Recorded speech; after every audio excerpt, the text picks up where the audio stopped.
আসসালামু আলাইকুম ওরহমতুল্লাহি ওয়া বারাকাতুহু। ইন্নাল হামদুলিল্লাহ ওয়াসসালাতু ওয়াসসালামু আলা রাসূলিল্লাহ আম্মা বাদ। আমরা কি মানুষকে বলতে পারি না, ভাই এদিকে আসেন? সুবহানাল্লাহ বলার মাধ্যমে আসমান থেকে জমিন নেকিতে পূর্ণ হয়ে যায়। একটু সুবহানাল্লাহ বলেন না। আমরা কি মানুষকে বলতে পারি না, ভাই বিপদে পড়েছেন ইন্না লিল্লাহ বলেন? আমরা কি মানুষকে বলতে পারি না, ভাই আপনি ভালো কিছু পেয়েছেন আলহামদুলিল্লাহ বলেন? আমরা তো এটা বলতে পারি, তাই না? এতটুকু ছোট ছোট শব্দ আপনি হয়তো কখনো ধারণাও করেন নাই, ভুলে গেছেন। এই যে ক্যামেরার পিছনে দাঁড়িয়ে থাকা আমার ভাইটিকে বললাম যে ভাইজান আপনি সুবহানাল্লাহ বলেন, বলার মাধ্যমে আসমান থেকে জমিন নেকিতে পূর্ণ হয়ে গেছে। আমি হয়তো তাকে বলেছি, কিন্তু আমি কথাটা ভুলে গেছি।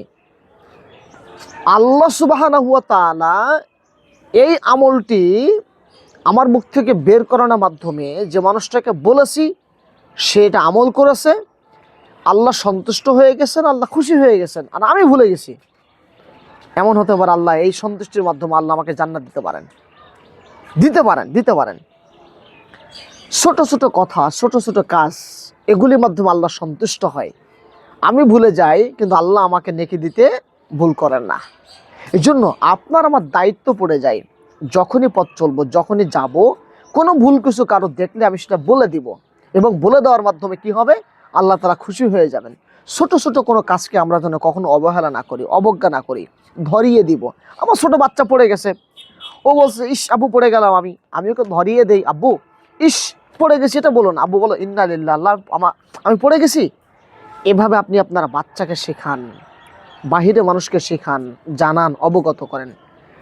রাসূল সাল্লাল্লাহু আলাইহি ওয়াসাল্লাম হাদিসটি পাবেন আপনি 1905 নম্বর হাদিস। আল্লাহ রাসূল তিনি বলছেন, লাকাদ রাআইতু রাজুলান ইয়াতাকাল্লাবু ফি জান্নাতি।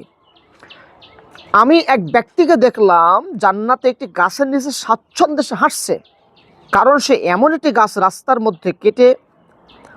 মধ্যে থেকে কেটে ফেলে দিয়েছিল যা মানুষকে কষ্ট দিত। রাস্তার মধ্যে থেকে গাছ কেটে ফেলে দিয়েছে, যে গাছটি মানুষকে কষ্ট দিত, ছোট্ট গাছ। রাস্তা দিয়ে আপনি হাঁটছেন, ময়লা দেখলেন, আবর্জনা দেখলেন, আপনি পা দিয়ে অথবা হাত দিয়ে সেটা ফেলে দিলেন, আল্লাহু আকবার কাবীরা। আল্লাহ এই কাজটাতে সন্তুষ্ট হয়ে যাবেন। ছোট গাছ, কেউ দেখেনি, আল্লাহ দেখেছেন, আল্লাহ সন্তুষ্ট হয়ে গেছেন, আল্লাহ খুশি হয়ে গেছেন। এই জন্য ছোট ছোট কোনো কাজকে যেন কখনো আমরা অবজ্ঞার চোখে না দেখি, অবহেলার চোখে না দেখি। ছোট ছোট কাজগুলি আল্লাহ সন্তুষ্টির মূল মাধ্যম হয়ে যেতে পারে। ছোট জিনিসগুলি আল্লাহ তাআলা সন্তুষ্টির রুটম্যাপ হয়ে যেতে পারে, যে আল্লাহ খুশি হয়ে গেছেন, আল্লাহ সব আমল বাদ দিয়েছেন, আল্লাহ খুশি হয়ে গেছেন। মনে আছে কি, কুকুরকে পানি পান করিয়েছে পতিতলয়ের এক মহিলা, পিপাসিত কুকুর পানি পান করিয়েছে, মোজা খুলে পানি পান করিয়েছে, আল্লাহ খুশি হয়ে গেছেন, পতিতা মহিলাকে আল্লাহ জান্নাত দিয়ে দিয়েছেন। এটা কি মনে আছে হাদিসটি? নিশ্চয়ই জানা থাকার কথা। এই জন্য ছোট ছোট আমল আল্লাহকে সন্তুষ্টি করা বড় মাধ্যম হয়ে যেতে পারে। এই জন্য কখনো যেন আমরা কোনো ছোট কাজগুলিকে অবহেলার চোখে না দেখি, অবজ্ঞার চোখে না দেখি। অবশ্যই আমরা এই ছোট কাজগুলিকে মূল্যায়ন করব, গুরুত্ব দিব।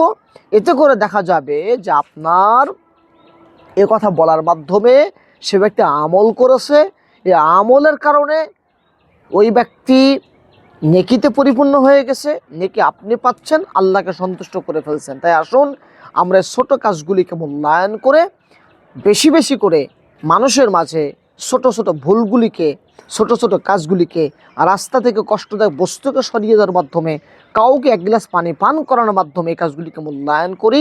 আল্লাহ আমাদের তৌফিক দান করুন, আমিন। আসসালামু আলাইকুম রহমতুল্লাহ।